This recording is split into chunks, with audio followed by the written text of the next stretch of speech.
Program Zakat Family Development (ZFD) atau pemberdayaan zakat berbasis keluarga adalah pengembangan komunitas secara komprehensif dengan mengintegrasikan aspek ekonomi dan aspek sosial, pendidikan, kesehatan, agama, lingkungan, dan aspek sosial lainnya, sehingga terwujud keluarga sejahtera dan mandiri.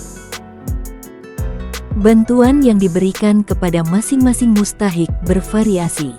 Bantuan dapat berupa modal usaha, rehab rumah, pembelian alat kerja atau perlengkapan usaha, serta dapat juga berupa biaya pendidikan untuk anak-anak.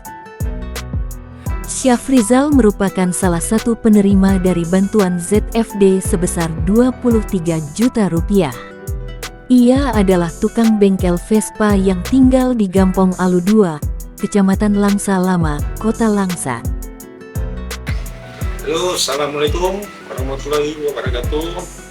Nama saya Syafrizal, tinggal di Kota Langsa, Gang Islah, Jalan Ayani, Lorong di Kota Langsa. Saya salah satu penerima bantuan ZFD Baitul Mal Aceh. Alhamdulillah, setelah saya mendapatkan bantuan dari Baitul Mal, pekerjaan saya lebih mudah dan penghasilan saya makin bertambah.